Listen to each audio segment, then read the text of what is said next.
Some cars become legends because they're fast. Some become legends because they win championships. Others change the world forever.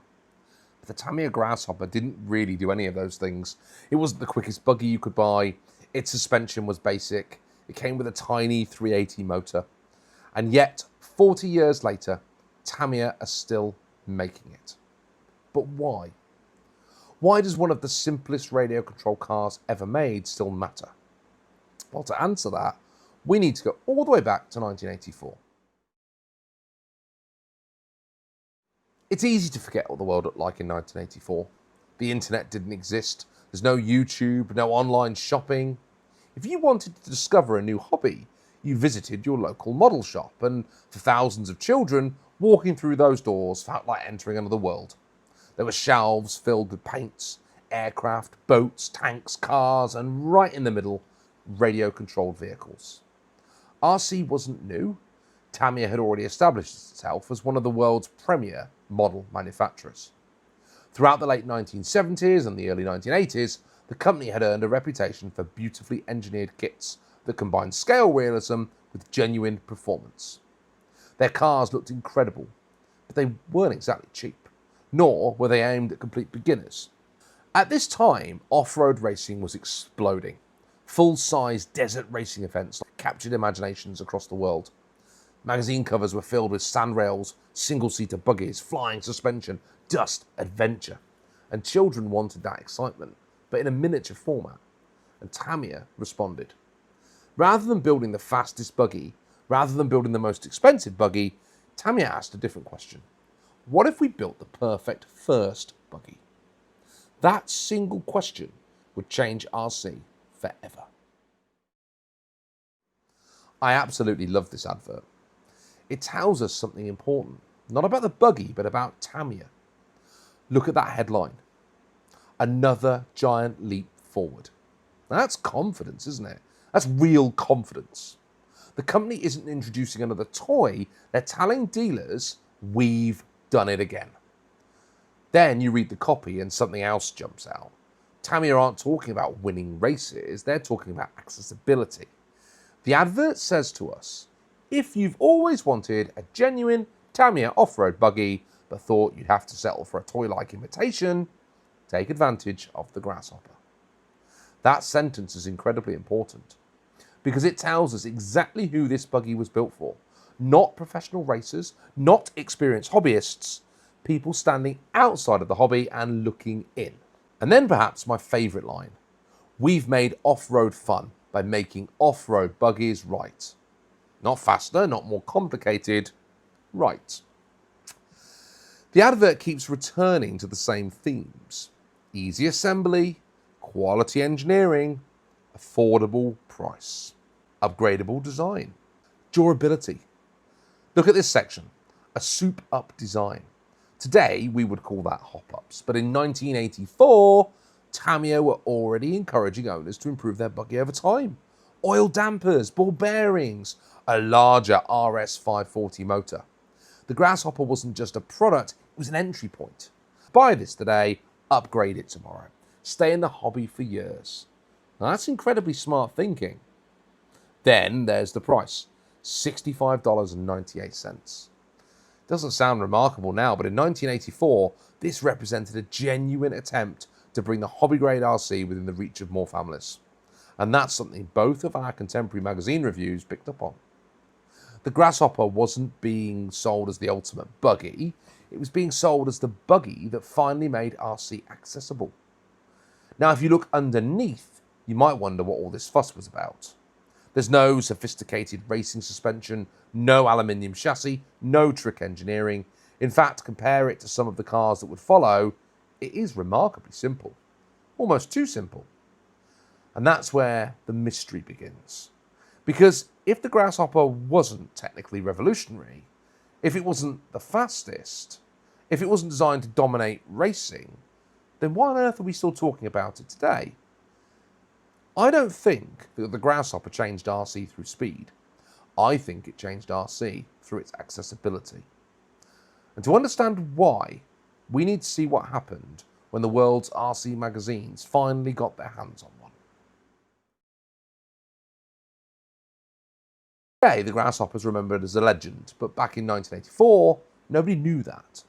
To the journalists in these magazines, it was simply another new release from Tamiya. No nostalgia, no internet hype, no collectors, just one simple question: is it any good? Reading these magazines now, it is fascinating because they weren't reviewing an icon, they were just reviewing a brand new buggy sitting on the shelves of a hobby shop. And almost immediately, both reviewers noticed something.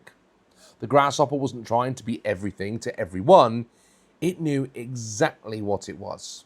Rather than criticising the simpler design, both reviewers recognised what Tamiya had achieved: a genuine hobby-grade RC buggy that almost anyone could build. The magazines praised the straightforward construction, that the parts fit together cleanly, the instructions were really easy to follow, nothing felt intimidating. And that wasn't just by accident, because Tamiya knew if this was your first build and it ended in frustration, you might never buy another RC car. Even 40 years later, it is striking how Tamiya it feels. Everything has its place, everything fits, everything just works. That attention to detail became one of Tamiya's greatest strengths, and the Grasshopper introduced thousands of people to that philosophy. At first glance, the Grasshopper almost looks too simple. Rear-wheel drive, plastic chassis, friction dampers, a tiny RS380 motor, no fancy racing suspension, nothing revolutionary. Or was there? Because I think we're asking the wrong question. Instead of asking, why didn't Tamiya build something faster? We should ask, why did they deliberately keep it simple? Look at this chassis. One-piece bathtub construction. Strong, rigid, easy to mould, easy to repair, and importantly, it's affordable. The rear axle, again, simple, very few moving parts, which meant fewer things to break. The suspension, basic by today's modern standards, but enough travel to tackle rough ground without making the kit expensive. And then there's that tiny little 380 motor. On paper, it doesn't sound exciting, especially when more powerful 540 motors already existed. So why did Tamiya choose it? I think there are three reasons. The first is cost. The smaller motor helped to keep the entire kit affordable. Second, it's control. And for a beginner, too much power isn't always a good thing. The Grasshopper became easy to drive. It was predictable, forgiving. And the third one is the runtime. The smaller motor drew less current, meaning that longer sessions and more smiles for everyone. Was it slower? Absolutely. But maybe that wasn't the point. The dealer's advert makes something very clear. Tamiya never expected owners to leave it as it was. They actively encouraged upgrades. The ball bearings, the oil-filled dampers, even swapping out the motor for that 540. It was an incredibly clever concept. The Grasshopper wasn't just your first RC, it was your first project. Every birthday, every holiday, every time you got some pocket money, you would make it a little bit better. Without realising it, you were learning. You learned how gearboxes would work, how the bearings reduced friction, how suspension changed the handling, how the motor affected its performance. The Grasshopper wasn't just teaching people how to drive, it was teaching them how machines worked. And I wonder how many engineers, mechanics, designers, and lifelong RC hobbyists started right here, with one green and white buggy, on a bedroom floor in 1984 and a screwdriver. And here's where I think history became slightly blurred. People often talk about the Grasshopper as though it was one of the greatest RC cars ever built. Well, it wasn't. And I don't think Tamiya ever intended it to be. Look at what came after it. The Hornet, the Hotshot. Each one of those pushed performance even further. They had more power. They had better suspension. They were more sophisticated. If your only goal was to go fast and have a better lap time, there were already better choices, even in 1984. So why is it that 40 years later, it's the Grasshopper that everyone remembers? Well, perhaps it wasn't because they were winning races, and it was never its greatest achievement. When people talk about the Grasshopper, they rarely mention lap times, or suspension, or even that little 380 motor. Instead, they'll tell you a story. It was my first RC. I built it with my dad. I got one for Christmas. I saved up my pocket money for months. And I think that's why the Tamiya Grasshopper matters to people. Not because it was technically brilliant, because it became the gateway into an entire hobby.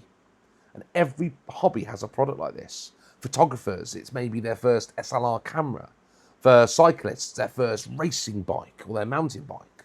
For musicians, it's their first guitar or their first proper piano.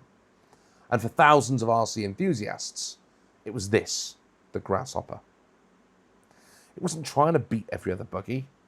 It was trying to make sure that there would be another generation of RC lovers. And I think it succeeded. Now, I keep coming back to this advert because I think it's easy to dismiss it as marketing speak. Every company says that their latest product is revolutionary. But you read between the lines and Tamiya talks about quality and value and durability and easy assembly and upgradable design. They don't promise you a world championship. They promise you an experience. And maybe that was the giant leap. Not engineering, but accessibility. Imagine for a minute being 12 years old, walking into a model shop, looking at rows of expensive RC cars, and then finding one that suddenly felt achievable, and one that promised, you can do this. That feeling is difficult to measure, but it is impossible to ignore.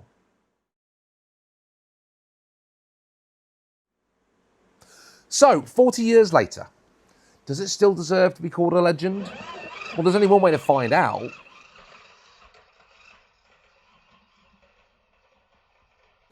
Now, by modern standards, the Grasshopper feels a little different. The suspension's simple, the steering's a little bit slower, the power's very modest, and it rolls and it bounces even more. It asks a lot more from the driver, but something unexpected happens. After 5 minutes, you stop comparing it. You stop wishing it was faster. You stop thinking about brushless motors or LiPo batteries or aluminium upgrades, and you just simply enjoy driving it. And perhaps that is exactly why it survived. Because it reminds us why we started. Let's go back to where we started. The Grasshopper wasn't the fastest. It wasn't the most advanced. And it wasn't the ultimate racing buggy. So was Tamiya's advert right? Well, I think yes. Probably not for the reasons anyone expected. The giant leap wasn't suspension. It wasn't speed. It wasn't technology.